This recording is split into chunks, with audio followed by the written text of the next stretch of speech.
परमात्मा पाप कर्म दंड को भी काट सकता है। अभी तक जिस भी संत व महापुरुष से मिले उन्होंने यही बताया कि पाप कर्म फल भोगने से ही समाप्त होगा।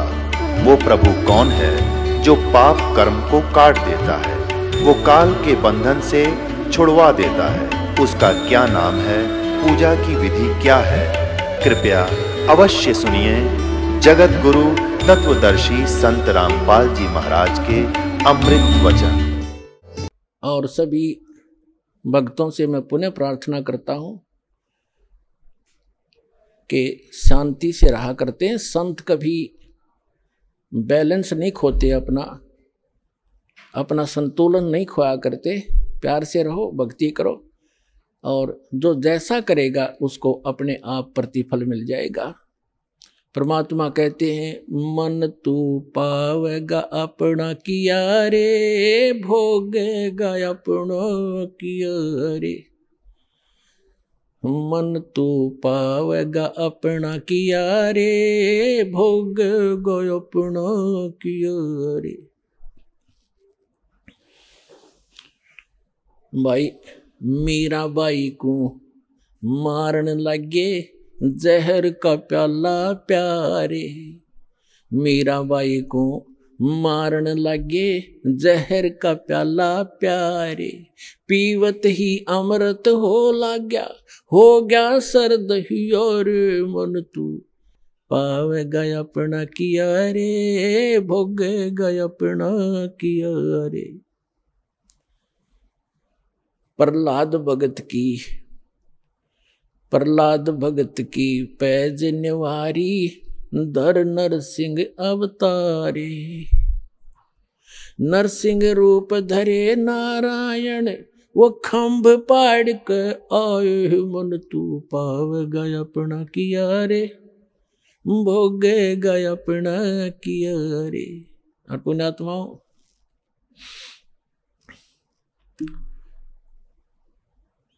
इस दास को 21 महीने जेल में रखा गया झूठा केस बना के।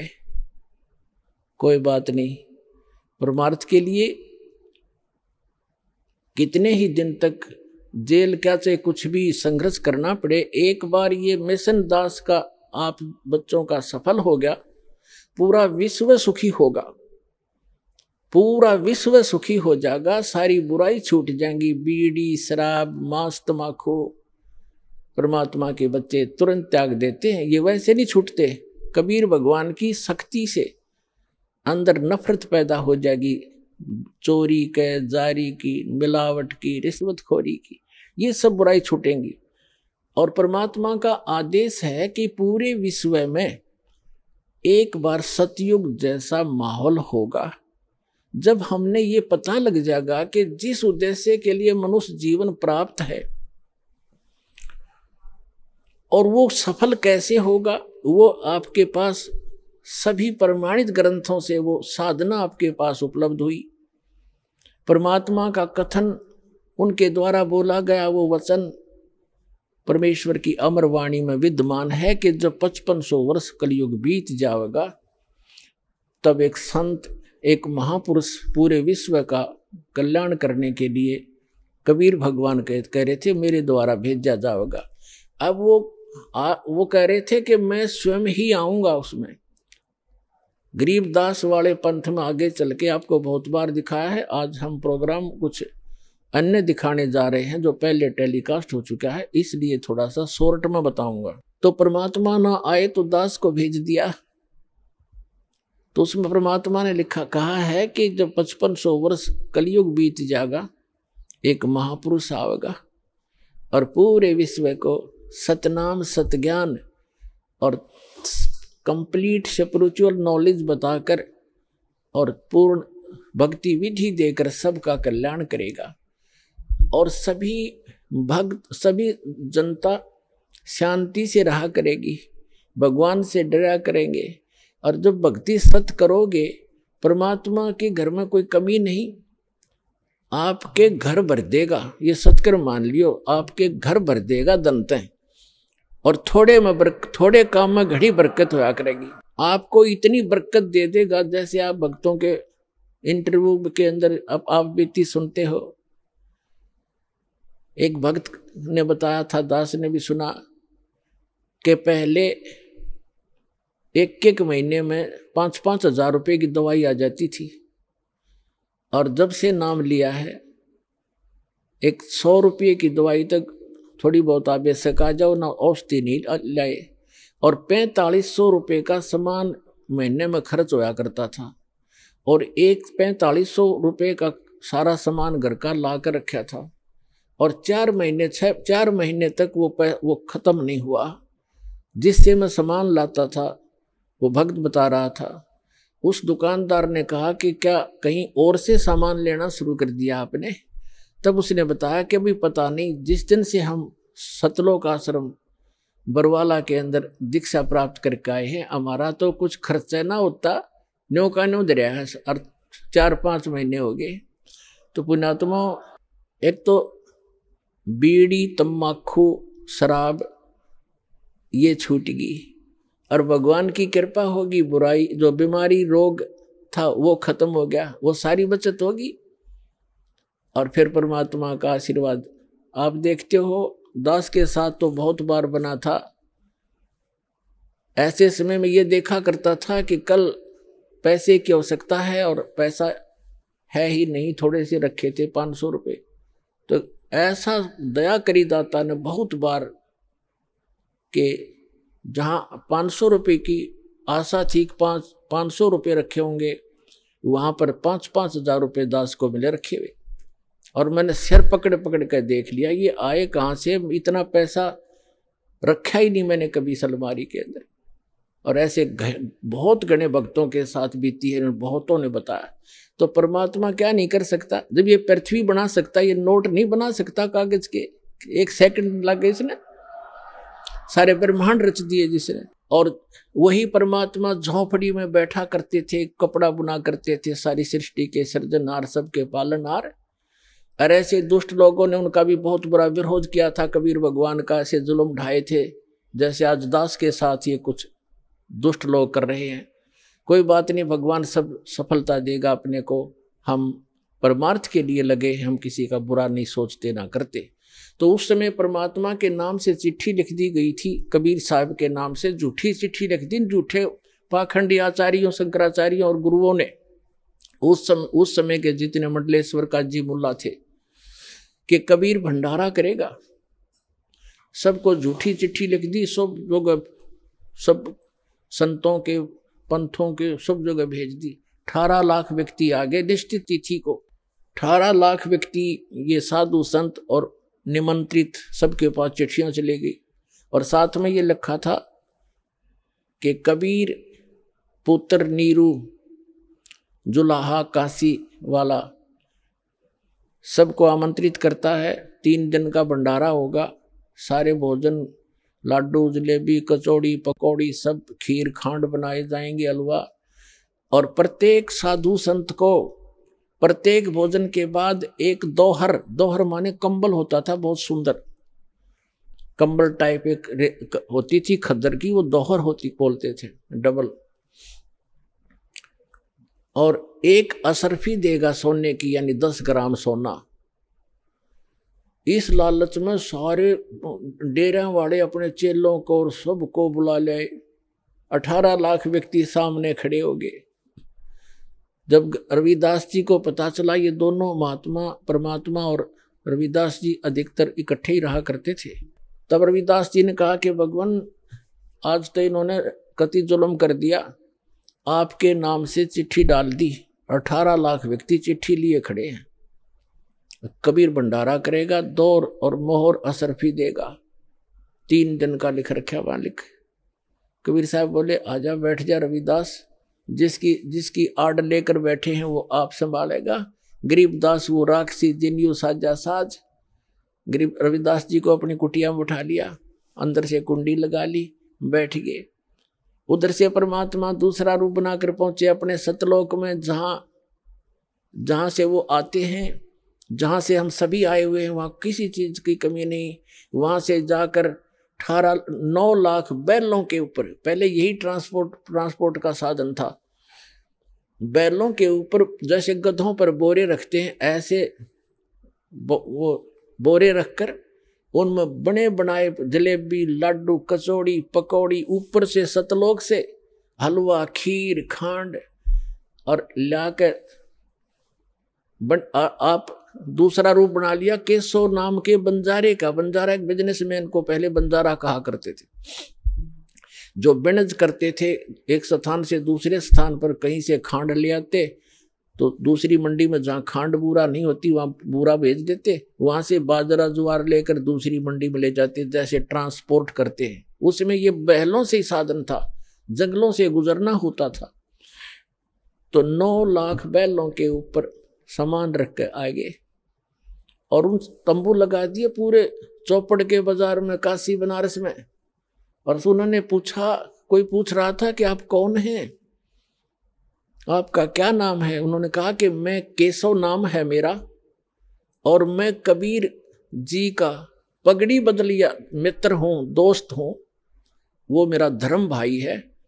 और उसने चिट्ठी मेरे पास भी गई थी कि एक भंडारा है, कुछ सामान ले आइएगा।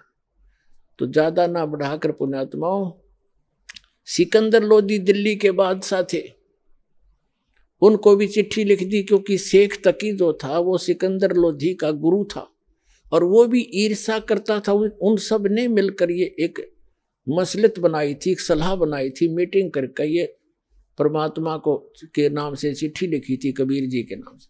उन्होंने इसलिए लिखी थी कि ये शर्म के मारे भाग जाएगा, लोग इसे न पीटेंगे, चिट्ठी क्यों डाली थी, हमारी इतनी दूर से आए। उन्होंने किया तो ऐसे था। तो शेख तकी ने अपने राजा से भी बता दिया कि आपका गुरुजी और वहाँ ऐसे भंडारा कर रहा है, क्योंकि सिकंदर लोधी कबीर परमात्मा की महिमा से परिचित होकर के उनका शिष्य बन गया था, लेकिन था कच्चा सा। फिर भी राजा दिल्ली का काशी पहुंचा, उसने पूछा कि किससे, जो केशव रूप में बैठे थे भगवान, दूसरे रूप में एक बिजनेसमैन सेठ के रूप में, उससे पूछा सिकंदर लोधी ने कि आप कौन हैं? उसने बताया कि मैं केशव नाम है मेरा, मैं बंजारा हूं, बिजनेसमैन हूं। तो सिकंदर लोधी राजा ने पूछा दिल्ली के बादशाह ने कि कबीर जी से आपका क्या नाता है? कि वो मेरा मित्र है, मेरा धर्म भाई है, मेरा पगड़ी बदल मित्र है, यार है। और उसने मेरे पास संदेशा भेजा था कि भाई एक छोटा सा भंडारा करना है, कुछ सामान लेते आइएगा।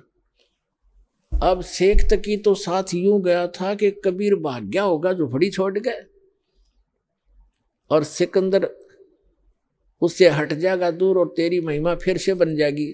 जब उसने देखा शेख तकी ने भंडारा चल रहा है और जय जयकार हो रही है, भाई भला हो किसने दिया ऐसा भंडारा, आज तक ऐसा भोजन कभी खाया नहीं, ऐसा भंडारा नहीं देखा। और शेख तकी था पेट पकड़ कर बैठ गया एक तरफ ने। तो सिकंदर लोधी ने पूछा उस केशव रूप में बैठे परमेश्वर से कि कबीर जी क्यों नहीं आए? तो केशव ने कहा उसका दास जो बैठा है, मौज है मान उसकी, कभी आओ, उसका मित्र बैठा, उसका दास बैठा, आ जाएगा, जब आएंगे उनकी मौज होगी तब आ जाएंगे। और सिकंदर लोधी वहीं पहुंच गए कुटिया पर, और कुटिया खड़खड़ाई। रविदास जी ने कहा कि महाराज जी वो तो आगे सब यहीं पर।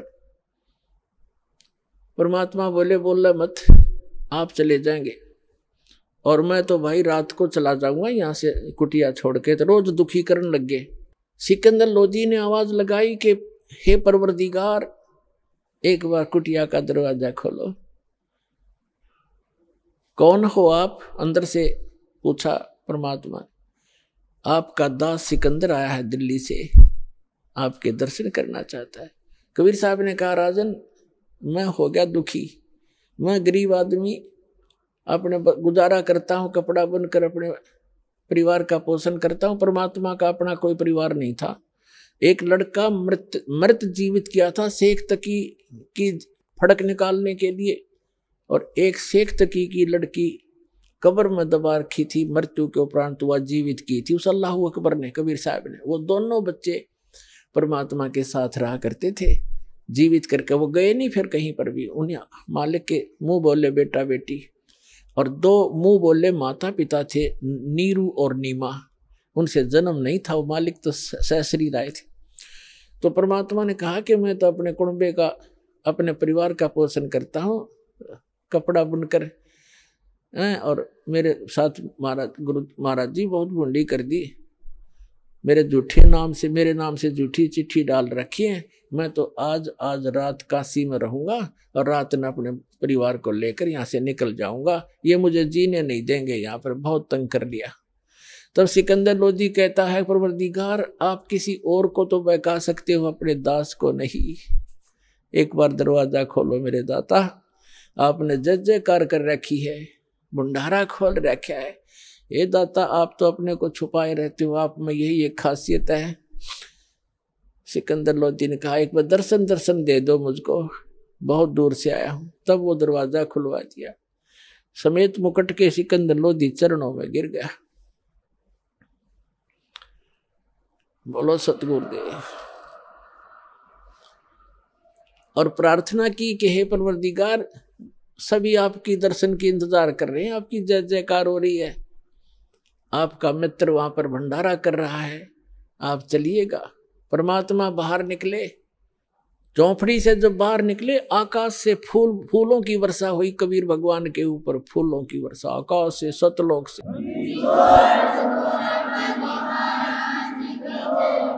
और सिकंदर लोधी ने हाथी पर बिठाया अपने आसन के साथ, और चंवर स्वयं करने लगे भगवान कबीर साहब के ऊपर।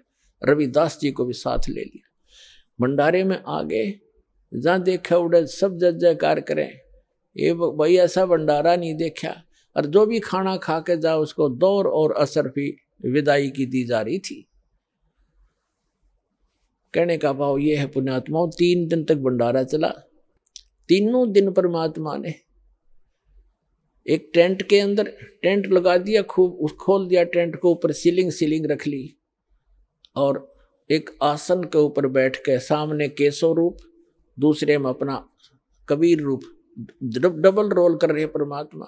केशव प्रसन्न करता है, कबीर साहब उत्तर देते हैं कि आप ऐसे, केशव पूछता है कि आप ऐसे गंदे लोक में क्यों आ गए अपने उस सुख में स्थल को छोड़कर। तब कबीर साहब कहते हैं केशव मेरे दर्द ने आप नहीं समझ सकते, ये सब मेरे बच्चे हैं, ये काल के धोखे में आए हुए हैं, इनको लेने के लिए आया हूँ। अपने बच्चों से माता पिता दूर नहीं हो सकते, इसलिए मैं यहाँ भटक रहा हूँ। मैं रोवत हूँ सृष्टि को, सृष्टि रोवे मोहे, कह कबीर हमारे वियोग को ये समझ नहीं सकता कोई। ये मुझे खोज रहे हैं, ये समर्थ परमात्मा हमने सुख दे, और ये जिनकी पूजाएं कर रहे हैं इन पर दुखों के कहर टूट रहे हैं। और मैं समर्थ हूँ, मैं कहता हूँ मैं भगवान हूँ, ये मुझे भगवान नहीं मान रहे। और मैं कहता हूँ मैं भगवान हूँ, तुम मेरे बच्चे हो। मैं रोवत हूँ सृष्टि को, और ये मुझे ढूंढ रहे हैं, मैं इनको खोज रहा हूँ। हमारे इस बीच के इस हमारा जो वियोग हो गया, एक दूसरे से विमुख कर दिए नकली संतों पंथों और दुष्ट लोगों ने, ये बीच ने हमारे न कौन एक करे। तो दास भेजा उस परम पिता ने आत्मा और परमात्मा का मेल कराने के लिए।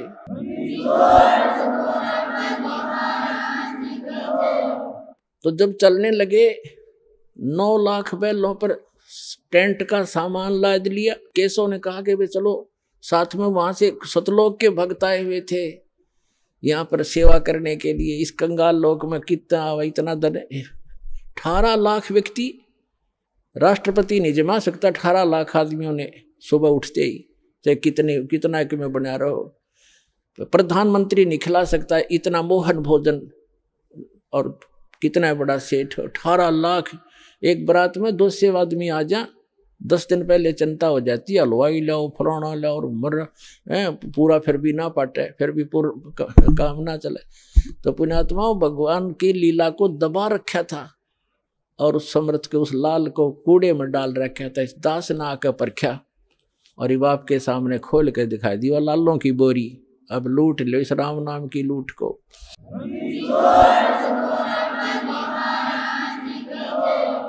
अब क्या होता है,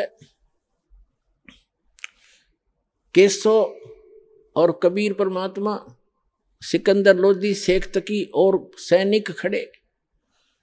तब सिकंदर लोधी ने कहा कि शेख तकी देखा आपने मेरे गुरु जी का भंडारा।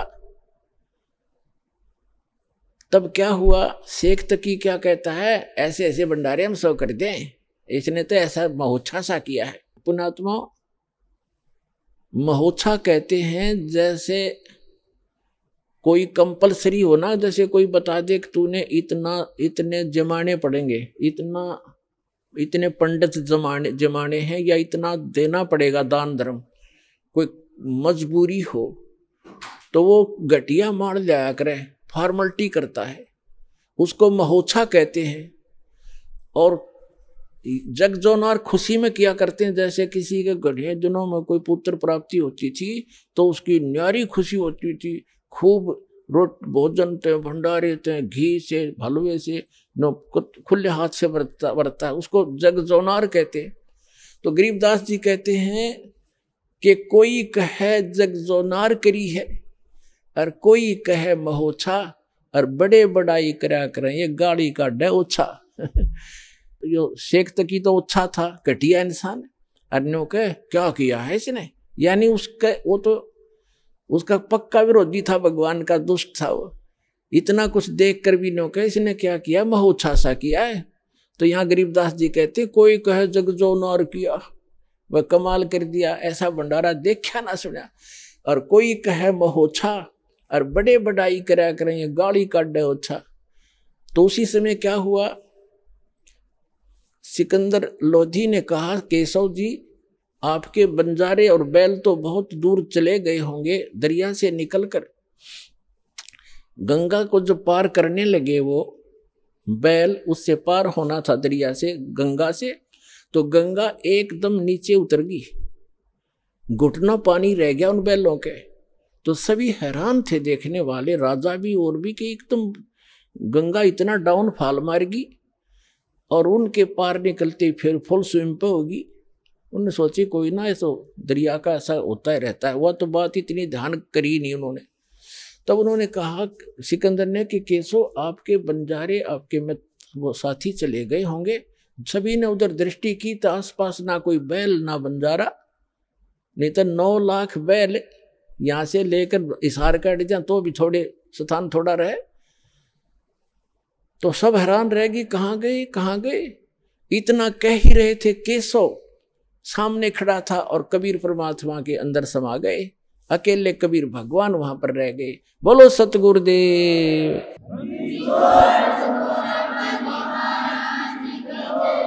दोहु ठौर है एक तू भया एक से दो, और गरीबदास हम कारणे तुम आए हो मग्न। तो कहने का भाव दास का ये था परमात्मा पुण्यात्माओं कि जो परमात्मा ये कहना हमें ये शिक्षा देने के लिए कि तुम ऐसा विश्वास करियो मेरे पे, और फिर देखना आपके ऊपर कोई आपत्ति आओगी कैसे खड़ा मिलूंगा। और क्या बताना चाहा था, जो परमात्मा 18 लाख व्यक्तियों को और 3 दिन तक भोजन भंडारे लड्डू जलेबी कचौड़ी पकौड़ी और दोहर और असरफी दे सकता है, झोपड़ी में बैठा व्यक्ति, वो समर्थ कितना है। और आपको क्या नहीं दे सकता, पूरे विश्व को खिला सकता, वो पूरे असंख्य ब्रह्मांडों को 1 सेकंड में सब कुछ भर दे, हरा भरा कर दे इस पृथ्वी को, और आपका घर भर दे पूरा। अगर विश्वास करोगे तो ये सत्कर मान लेना, उस समर्थ का सहारा आपको है। तो समर्थ का शरणाग हो रंग होरी हो, भाई कदे न हो ए काज राम रंग होरी हो। समर्थ का शरणा मिल गया आपको, आपका कभी कोई हानि नहीं होगी यदि मर्यादा में रहोगे।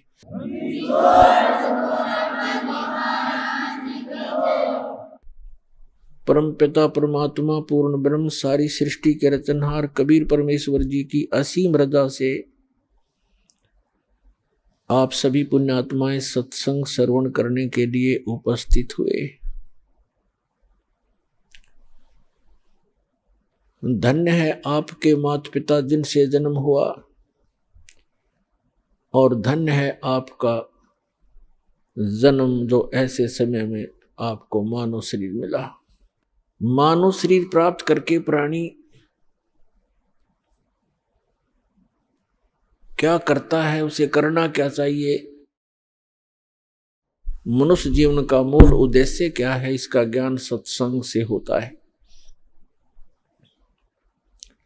बहुत ही पुण्यकर्मी प्राणी को मानव शरीर प्राप्त होता है। उससे भी पुण्यकर्मी प्राणी वो है जिसके अंदर सत्संग, परमात्मा की चाह है, प्रेरणा है, जिस कारण से वो कहीं ना कहीं भटक रहा है, कोई ना कोई भक्ति विधि अपनाए हुए है। और उन सब से उत्तम वो प्राणी है जिसके अंदर भक्ति की प्रेरणा है और उसको सतगुरु मिल जाता है मानव शरीर के अंदर। तो पुण्यात्मा, आप उन पुण्यकर्मी प्राणियों में से हो, उन best, good, better, best 3 quality होती है।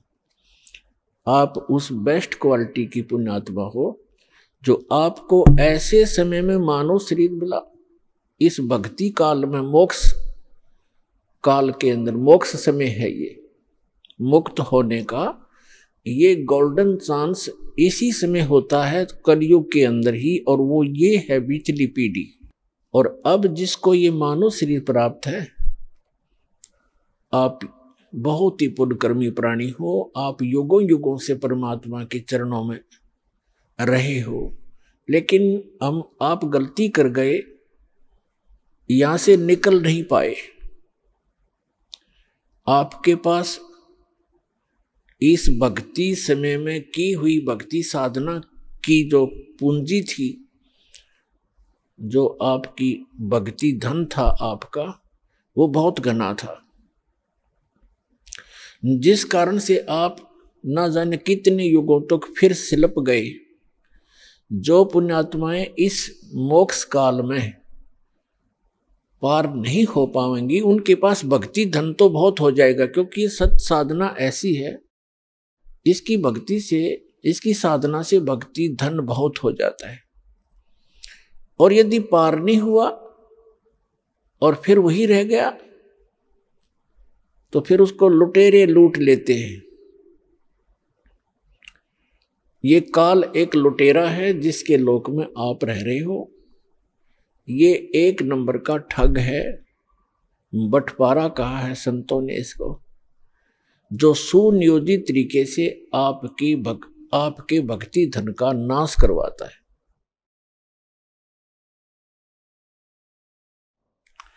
तो उससे बचने के लिए आप जी ने अब बड़ी सावधानी बरतनी है और सतलोक चलना है, अपना पीछा छुटवाना है। मनुष्य शरीर प्राप्त करके जो प्राणी भक्ति नहीं करते,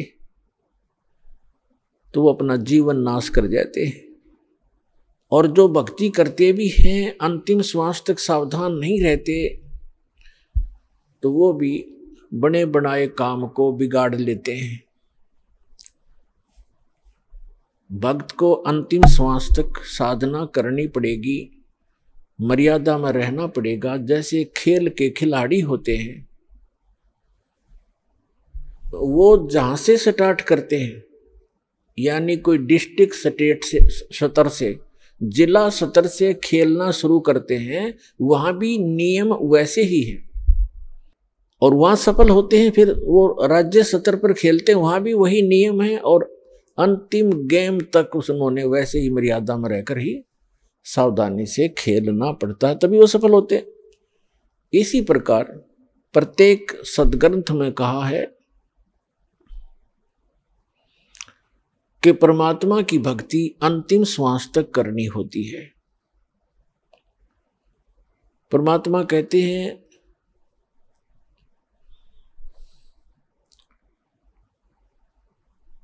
राम नाम रटते रहो जब तक घट में प्राण, कभू तो दीन दयाल के बनक पड़ेगी कान। ये सूक्ष्म वेद की वाणी है जो परमात्मा अपने मुख कमल से स्वयं ही आकर के बोला करते हैं यथार्थ ज्ञान। इसी का समर्थन दिया है यजुर्वेद अध्याय नंबर 40 के मंत्र नंबर 15 ने। उसमें कहा है कि वायु अनिलम अथ इदम भस्मांतम शरीरम। ओम करतो समर, किलबे समर और करतुम समर। अंतिम श्वास तक, इस जीवन का, इस शरीर के नष्ट होने तक इस ओम नाम का जाप काम करते करते करो, सिमरण करो, विशेष कसक के साथ यानी श्रद्धा के साथ, एक विशेष आस्था के साथ इसका सिमरण करो और मनुष्य जीवन का मुख्य कार्य समझकर इसका सिमरण करो।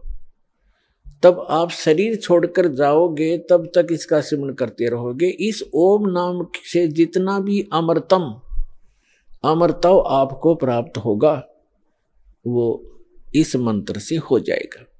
फिर ये तो है ब्रह्म तक की साधना। अब चाहे आप ब्रह्म की साधना करो और चाहे आप किसी परब्रह्म की साधना करो या परम अक्षर ब्रह्म की साधना करो, उनके लिए एक जैसे ही नियम होते हैं।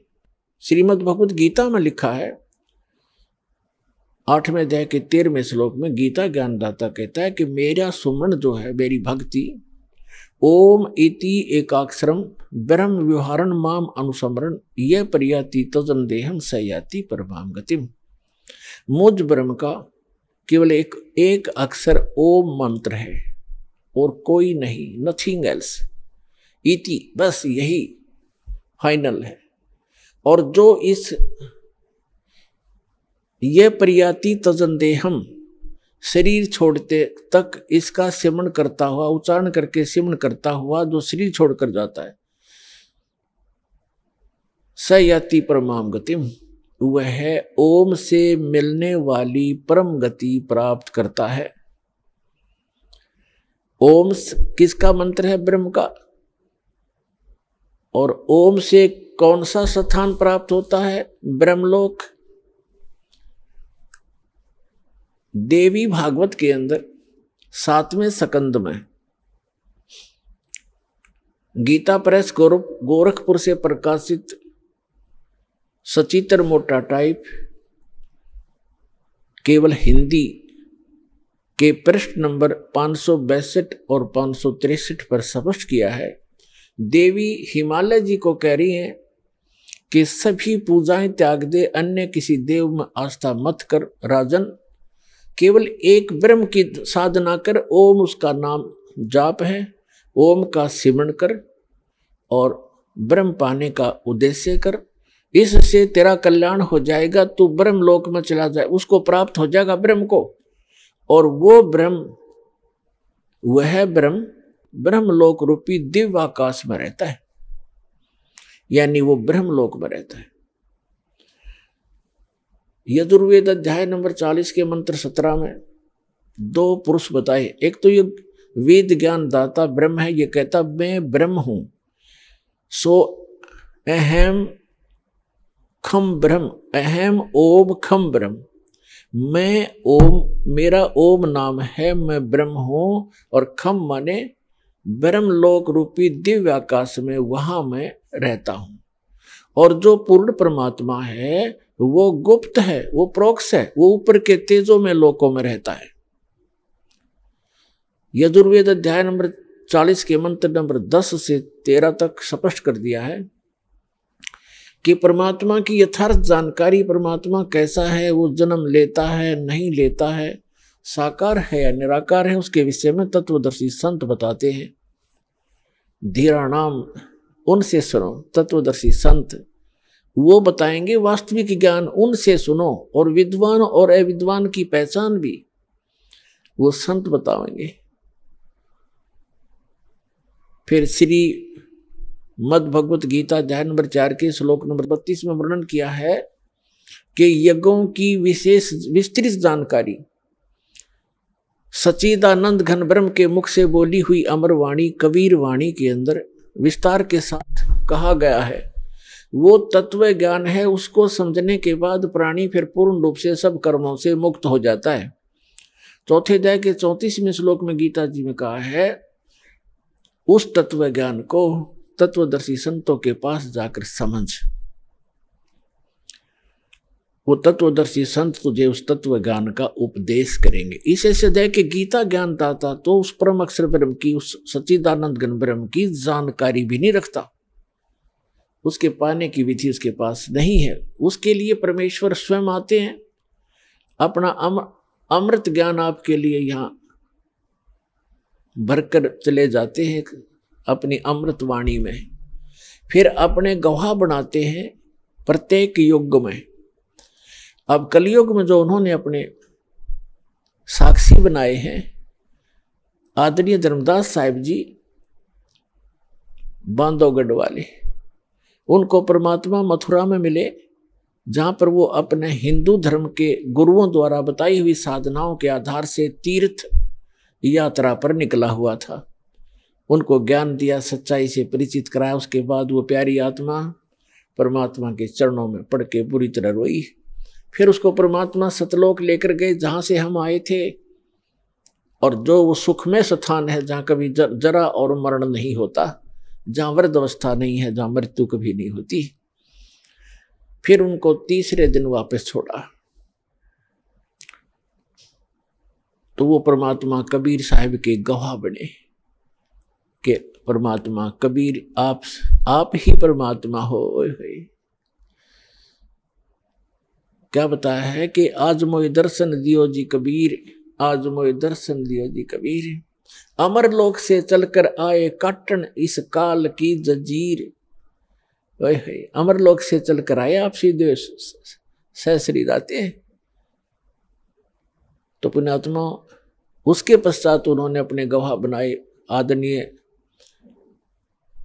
स्वामी रामानंद जी काशी वाले, उनको सचखंड लेकर गए। वो योगी पुरुष अपने आप में योगी पाक रहे थे, चारों वेदों और गीता पुराण आदि के वो ब्रह्मज्ञ ज्ञाता प्रसिद्ध हो रहे थे। जब परमात्मा ने बताया कि स्वामी जी 4 वेद और पुराण 18 ये एक उजड़ जेरा है, तत्व ज्ञान परम साहिब का वो तो ज्ञान उचेरा है। रामानंद जी वेदों पर गर्व करते थे, पुराणों और गीता पर गर्व करते थे कि इस कंप्लीट स्पिरिचुअल नॉलेज है, संपूर्ण अध्यात्म ज्ञान है। परमात्मा ने कहा कि ये तो एक उज्जड़ झेरा है, 4 वेद और पुराण 18 ये एक उज्जड़ झेरा है, इससे निकल नहीं सकते इस साधना से, ये इनकम्प्लीट है। फिर रामानंद जी के भ्रम को निवारण करने के लिए सचखंड लेकर गए। वहां देखा अपना वास्तविक स्थान और परमात्मा बैठे सिंहासन पर, राजा के समान, सिर पर मुकुट समेत छत्र, और राजा की तरह अनंत कोट ब्रह्मांड के संचालक के सिंहासन पर विराजमान प्रभु को देखा उस 5 वर्ष के बालक के रूप में, और फिर अपना वास्तविक रूप बनाया, फिर बालक रूप धारण किया, फिर उस महापुरुष को वापस छोड़ दिया। तब स्वामी रामानंद जी ने कहा था कि 2 ठोर है एक तू, 2 ठोर, वहां भी आप हो यहां भी आप हो, 2 ठोर है एक तू भया एक से 2, और गरीब दास हम कारणे आए हो मगजो। तुम साहेब तुम संत हो, तुम सतगुरु तुम हंस, गरीब दास आपके रूप बिना और न दूजा अंश। मैं भक्त, पहले तो विद्वान पाक रहे थे, महर्षि को आवे थे स्वामी रामानंद पंडित जी, फिर कहते मैं भक्त मुक्त हुआ, मेरा भरम कर्म भयो नाश, गरीब दास निज ब्रह्म तुम, यानी निज ब्रह्म यानी वास्तविक भगवान आप हो, मुझे हुआ दृढ़ विश्वास।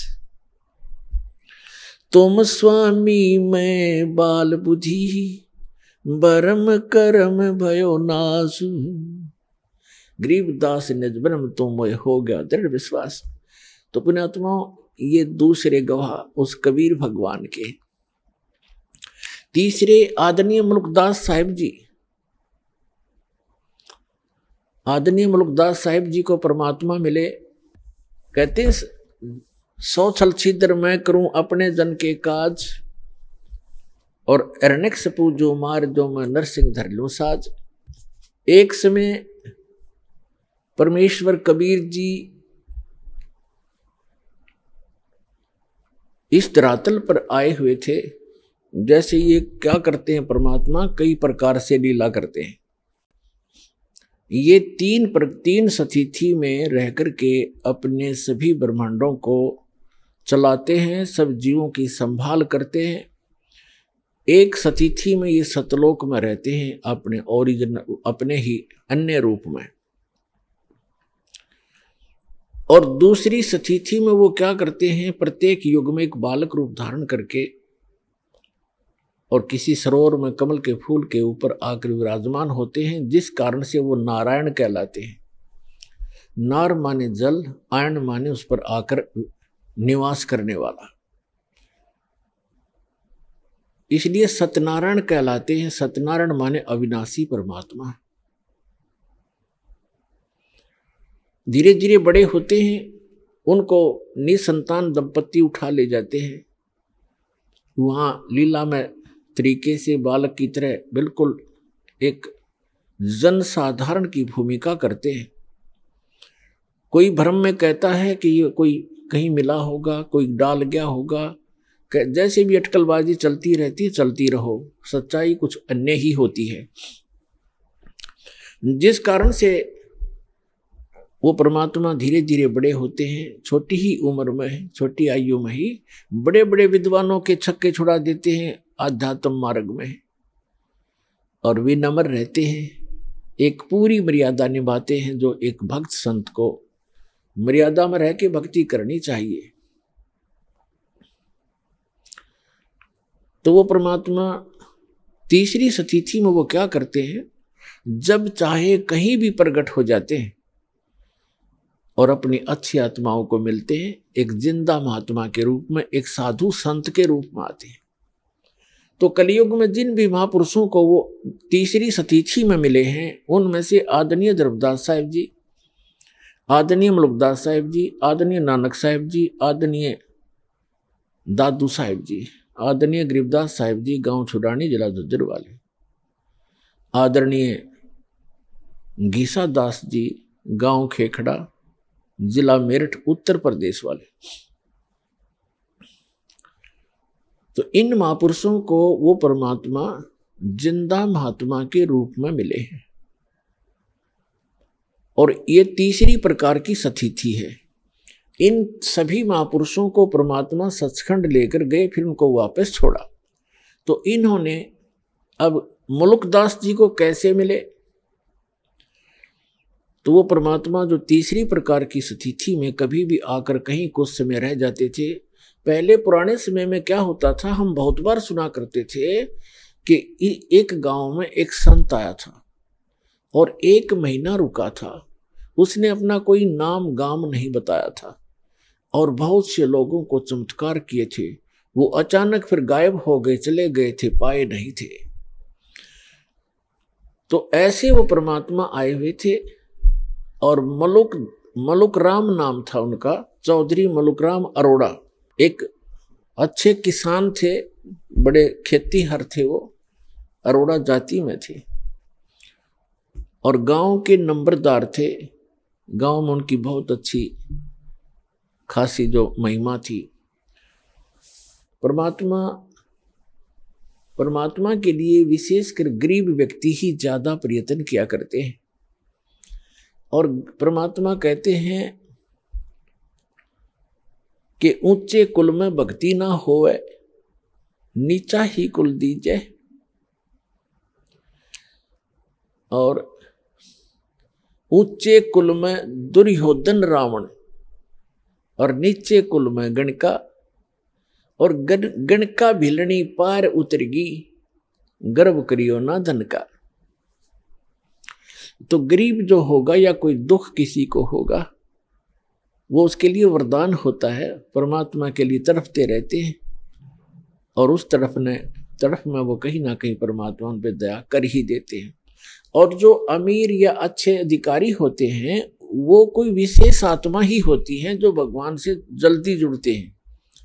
अपनी परंपरागत साधनाएं तो वो कितने ही करते रहे, क्योंकि उनमें प्रेरणा पिछली है, लेकिन विशेष पुण्यात्माएं जो होती है वो ही सुख में भगवान की शरण में आती हैं, क्योंकि उनके पिछले संस्कार ज्यादा अच्छे होते हैं। तो गरीब व्यक्तियों के घर में परमात्मा एक गांव में गए, उनके शिष्य थे। जब वो तीसरी तिथि में साधु संत रूप में प्रकट थे, तो भक्त परमात्मा जब गुरुजी आते हैं, गुरुजी के सत्कार में समर्पित हो जाते हैं। परमेश्वर एक के घर सत्संग करने गए।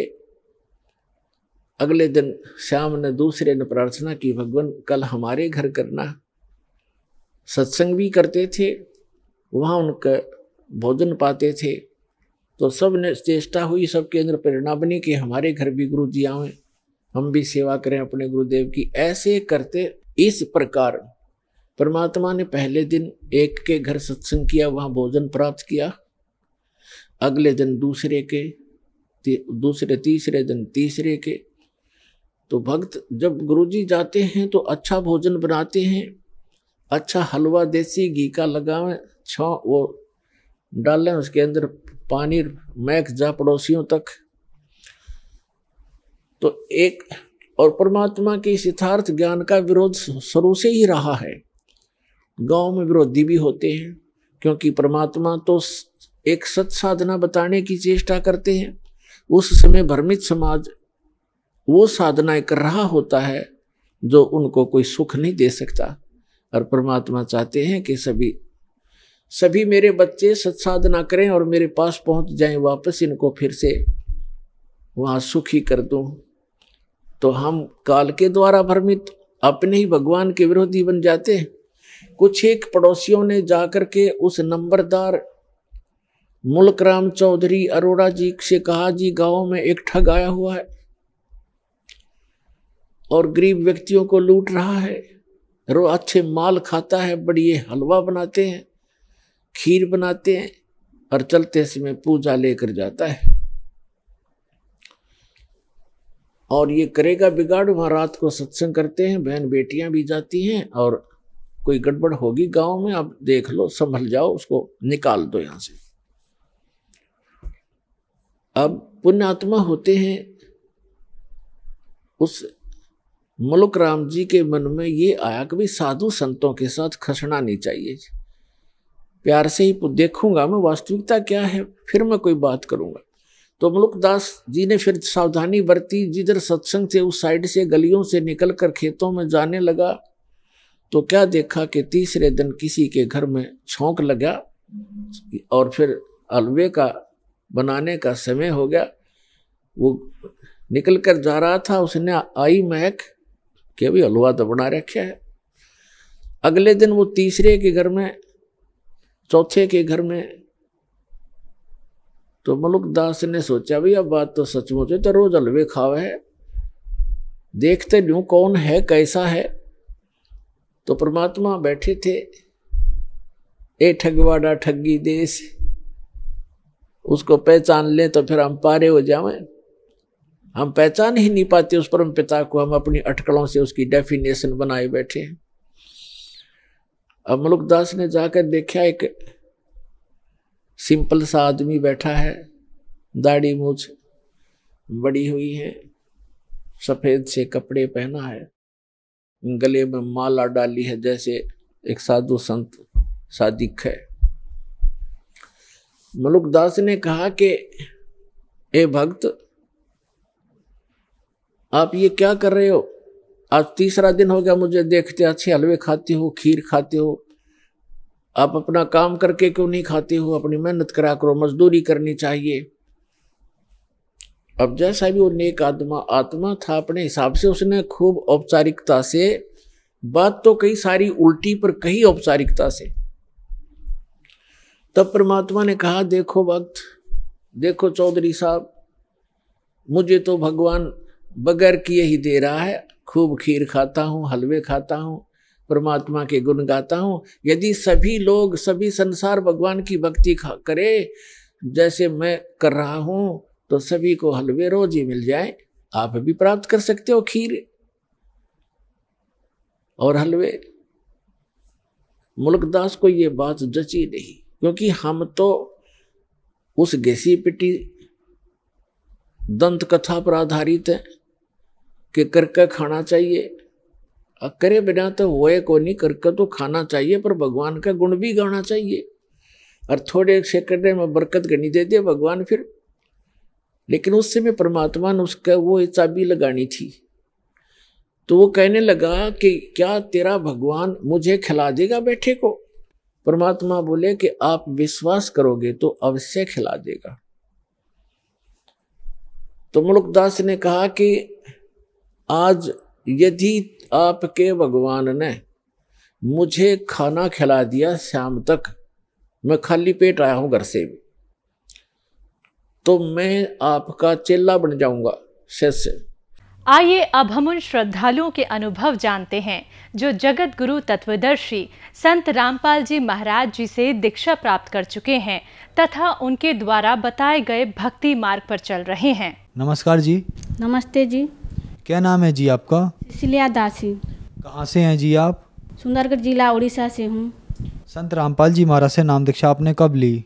अप्रैल 6, 2018 को बंदी छोड़ सदगुरु रामपाल जी महाराज के शरण में आए हैं। संत रामपाल जी महाराज से नाम दीक्षा लेने से पहले आप क्या भक्ति साधनाएं करती थी? शिव जी को, दुर्गा जी को पूजा करती थी सर। तो फिर क्या कारण बना कि आप संत रामपाल जी महाराज की शरण में आई? शिव जी को, दुर्गा जी को और अन्य देवी देवता को मानते भी मैं बहुत दुखी हो गई थी सर। ऐसा हुआ कि 2017 अप्रैल 20 तारीख को माँ की देहांत हो गई। आर्थिक स्थिति बहुत दुर्बल थी और शारीरिक स्थिति भी मेरा ठीक नहीं था और मम्मी चली गई तो मैं अत्यंत दुखी हो गई सर। तो धीरे धीरे मैं डिसाइड की कि सुसाइड कर लूँ। मेरा तो भगवान ही नहीं है, भगवान पर भरोसा उठ गया था मेरा। तो उसी समय बोली इतना देवी देवता को मैं पुकार रही हूँ मेरे सहायता करने के लिए, पर क्यों नहीं मान रहे हैं ये? यदि प्रकृति में भगवान है तो क्यों नहीं मान रहे हैं मेरा बात? बोली तो सुसाइड करने के लिए डिसीजन ली। तब एक बार सोची, मेरा मन में सोच ली कि कहीं इन 33 कोटि देवी देवता से भी तो ऊपर का भगवान तो नहीं है। मैं सुसाइड करना भी एक तरफ से अपराध है, तो मैं मनमर्जी सुसाइड कर लूँगी तो मेरा गलती होगा, भगवान को क्या जवाब दूँगी। उसी समय मैं एक बार सोची कि इसके ऊपर के परमेश्वर को पुकार लूँ। तब मैं पुकार ली, हे भगवान मेरे को सहायता कीजिए, इसके ऊपर क्या और भी भगवान है क्या? परमेश्वर मुझे सहायता कीजिए, नहीं तो 3 दिन के अंदर मैं सुसाइड कर लूँगी। आपके ऊपर मेरा विश्वास नहीं उठ जाएगा और कभी भी विश्वास नहीं करूँगी, ऐसा बोली। तो उस दिन में वैसा पुकारी, रोई कमरे के अंदर। तब रात को ऐसा ही बिना खाए पिए मैं सो गई। तो भगवान ने रात को सपने में, परमेश्वर में आए और मुझे अवगत कराए कि बेटा मैं जिंदा हूँ, मैं तुझे ढूंढ रहा हूँ, तू मुझे ढूंढ रही है, बोले। तो उसी समय मैंने थोड़ा विश्वास आया कि भगवान के ऊपर विश्वास आया। सुबह उठी, थोड़ा मुझे खुशी लगा कि जो भी हो आज मैं भगवान से बात की। तो उसका पीछे और मैं उसका पीछे फिर भी मैं, भगवान तो है, जहीं भी जाऊंगी तो मेरा स्थिति ठीक हो सकता है बोली। और मैं थोड़ा झाड़ फूक में थोड़ा विश्वास भी करती थी। मेरा आर्थिक स्थिति ठीक नहीं है था सर। तो वैसा और भी गई झाड़ फूक कराने, लेकिन ठीक नहीं हुई। तो फिर और पुकारी भगवान को, हे भगवान मैं तो कहाँ जाऊँ, किसके शरण में जाऊँ तो मेरा कल्याण हो सकता है? प्रभु बोलिए, परमेश्वर बोली। तो वो परमेश्वर फिर से मुझे सपना में अवगत कराए कि बेटा मैं देख ले और टीवी में जैसा दिखता है फोटो, ऐसा ही गुरुजी संत रामपाल जी महाराज के फोटो आए। मैं ऐसा रूप में दुनिया में आया हूँ, मुझे खोज के दिखा, बोले। तो सुबह उठी और मैं हंसी, मैं खोज के दिखाऊंगी आपको, ज़रूर दिखाऊंगी, बोली। तो सुबह उठी और कुछ काम में उलझन पड़ी थी, ऐसा काम करके तब 6-7 बजे उस दिन मैं सोची गुरुजी को, परमेश्वर को मैं जवाब दी हूँ कि मैं भगवान को या उनको ढूंढना है मुझे, बोली। और मैं एक बार सोच ली कि टीवी में तो गुरुजी सब प्रवचन देते हैं, वहीं ढूंढ लेती हूँ, कहीं चैनल में मिल जाएंगे वो, मेरा ऐसा सोच आया।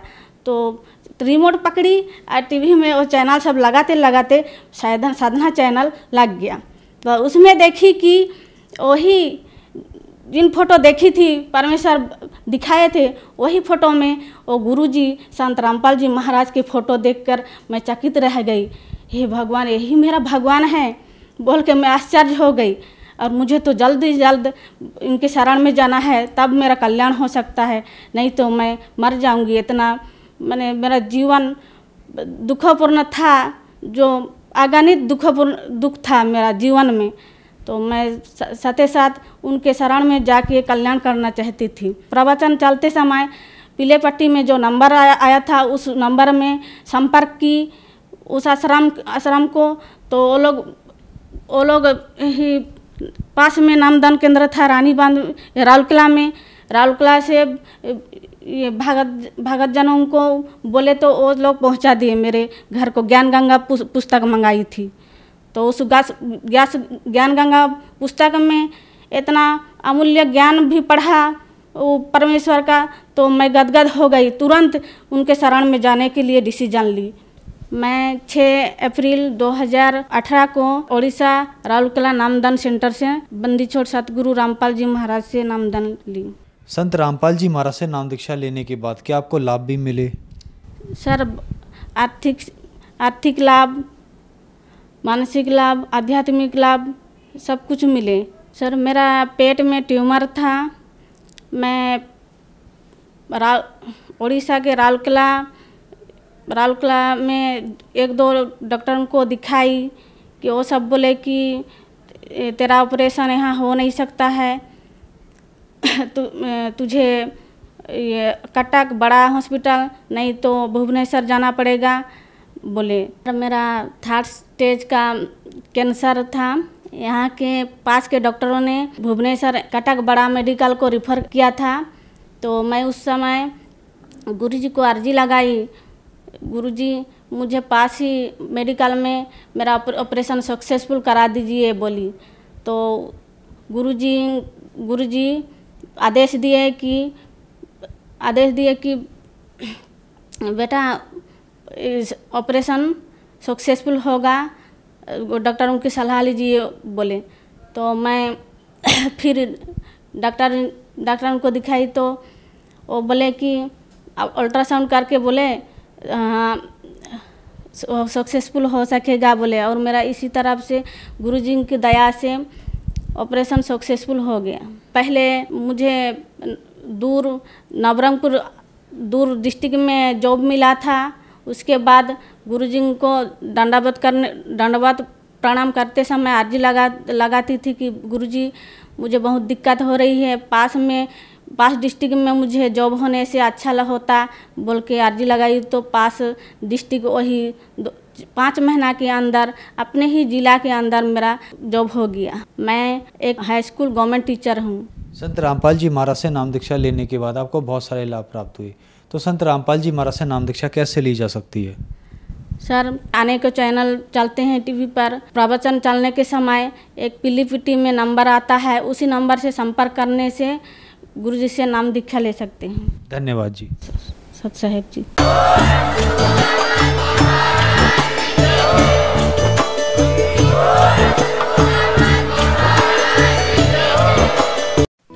आप सुन रहे थे जगत गुरु तत्वदर्शी संत रामपाल जी महाराज के मंगल प्रवचन। अधिक जानकारी के लिए संपर्क करें।